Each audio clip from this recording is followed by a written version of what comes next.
Hi hello welcome back to simply moments. ഇന്നത്തെ video ഒരു കുഞ്ഞു കമ്മലിൻ്റെ മേക്കിംഗ് ആണ്.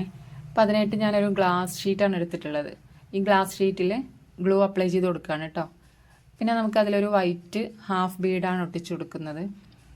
അപ്പം ഇന്ന് കമ്മലുണ്ടാക്കുന്നത് സ്റ്റോൺ ചെയിൻ വെച്ചിട്ടാണ് കേട്ടോ. അപ്പം കുഞ്ഞു കമ്മലാണ്, ഞാൻ എൻ്റെ മോൾക്ക് വേണ്ടിയിട്ടാണ് ഉണ്ടാക്കുന്നത്. അപ്പം അത്രയും ചെറിയ കമ്മലാണ് ഉണ്ടാക്കുന്നത്. ഓക്കെ, അപ്പം ഇനി ആ ഒരു ഹാഫ് ബീഡിൻ്റെ ചുറ്റിലായിട്ട് ഈ ഒരു സ്റ്റോൺ ചെയിൻ കട്ട് ചെയ്ത് വെച്ചതൊന്ന് ഒട്ടിച്ചു കൊടുക്കുകയാണേ.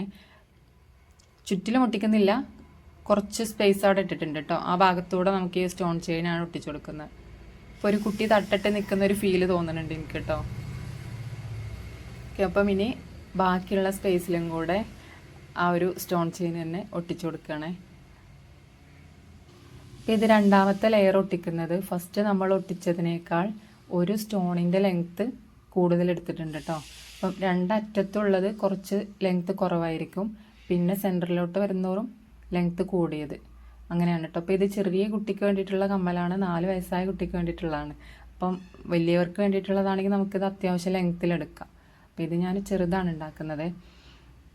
അപ്പോൾ ഇത് ഞാൻ കത്രിക വെച്ചിട്ട് കട്ട് ചെയ്യുന്നത്. എൻ്റെ കട്ടർ ഞാൻ അത്യാവശ്യം നല്ല ബലമുള്ളൊരു കമ്പി കട്ട് ചെയ്തു, അങ്ങനെ കട്ടർ തീരുമാനമായി. അപ്പോൾ അതുകൊണ്ടാണ് കേട്ടോ കത്രിക വെച്ചിട്ട് കട്ട് ചെയ്യുന്നത്. അപ്പം ഇത് വെച്ച് കട്ട് ചെയ്താൽ ചിലപ്പോൾ കത്രിക കേടാൻ ചാൻസ് ഉണ്ട്. അപ്പോൾ എല്ലാവരും കട്ടർ വെച്ചിട്ട് കട്ട് ചെയ്യാം. അങ്ങനെ നമ്മൾ ഈ 2 സൈഡും കംപ്ലീറ്റ് ചെയ്തു. ഇനി ആ ഒരു സെൻറ്റർ ഭാഗത്ത് മാത്രം കൂടെ ഉള്ളൂ. അത് നമ്മൾ നേരത്തെ കൊടുത്തതിനേക്കാൾ രണ്ടാമത് കൊടുത്തതിനേക്കാൾ ഒരു സ്റ്റോണിൻ്റെ ലെങ്ത്തും കൂടെ കൂട്ടിയിട്ടാണ് ഉണ്ടാക്കുന്നത് കേട്ടോ. അപ്പം അങ്ങനെ അത് ഒട്ടിച്ചതിന് ശേഷം നമുക്കതൊന്ന് കട്ട് ചെയ്ത് കൊടുക്കാം. അപ്പോൾ ഇത് ഒട്ടിച്ചിട്ടുണ്ടേ, പിന്നെ അതൊന്ന് കട്ട് ചെയ്ത് കൊടുക്കുകയാണ്. അപ്പോൾ ഇത്രേ ഉള്ളൂ ഈ കമ്മലിൻ്റെ മേക്കിങ്. ഓക്കെ, ഇനി നമുക്ക് ഈ ഗ്ലാസ് ഷീറ്റ് ഒന്ന് കട്ട് ചെയ്ത് കൊടുക്കണം. അപ്പോൾ ഇത് നന്നായിട്ട് ഉണങ്ങിയതിന് ശേഷം കട്ട് ചെയ്യാൻ പാടുള്ളൂ കേട്ടോ ഗ്ലാസ് ഷീറ്റ്, ഇല്ലെങ്കിൽ ഇതൊക്കെ ഇളകി പോരാനുള്ള ചാൻസ് ഉണ്ട്. അപ്പം നന്നായിട്ട് ഉണങ്ങിയതിന് ശേഷം കട്ട് ചെയ്യാം. അപ്പോൾ ഈ ഒരു ഗ്ലൂ പെട്ടെന്ന് ഉണങ്ങി കിട്ടുന്നതാണ് കേട്ടോ. അപ്പോൾ അതിന് ലാസ്റ്റ് നമുക്ക് ആ ഒരു സ്റ്റോണൊക്കെ വെച്ചത് കറക്റ്റ് അല്ലേ എന്നൊക്കെ ഒന്ന് ചെക്ക് ചെയ്തതിന് ശേഷം പെട്ടെന്ന് ഉണങ്ങും. അപ്പോൾ അതിന് മുമ്പായിട്ട് ഇതൊക്കെ ഒന്ന് സെറ്റാക്കാം. ഓക്കെ, അപ്പോൾ ഇനി ആ ഒരു ഗ്ലാസ് ഷീറ്റ് നമുക്ക് കട്ട് ചെയ്യാം.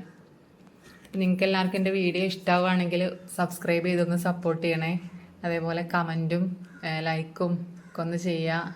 എല്ലാ രീതിയിലൊന്ന് സപ്പോർട്ട് ചെയ്യണേ കേട്ടോ. ഇനി നമുക്കിതിൽ ഗ്ലൂ അപ്ലൈ ചെയ്തതിന് ശേഷം അതിൻ്റെ ഒരു ബാക്ക് പിന്ന് വെച്ച് കൊടുക്കുകയാണ്. ഈ ഗ്ലൂ എന്ന് പറയുന്നത് തുറന്ന് വെക്കാനേ പാടില്ല കേട്ടോ. തുറന്ന് വെച്ചാൽ പെട്ടെന്ന് കട്ട പിടിക്കും. അപ്പോൾ അതുകൊണ്ടത് അടച്ച് വെക്കണം. ഓക്കെ, അപ്പോൾ നമുക്കിനി ആ ഒരു ബാക്ക് പിന്ന് ഒട്ടിച്ചു കൊടുക്കാം. പെട്ടെന്ന് ഒട്ടി പിടിച്ചോളൂ കേട്ടോ. അപ്പം ബാക്ക് പിന്ന് ഒട്ടിച്ചു കൊടുത്തിട്ടുണ്ട്. അപ്പോൾ ഇത്രയാണ് കുഞ്ഞു കമ്മൽ. അപ്പം ഇന്നത്തെ കമ്മലിൻ്റെ വീഡിയോ നിങ്ങൾക്ക് ഇഷ്ടമായോ ഒന്ന് അറിയിക്കണം.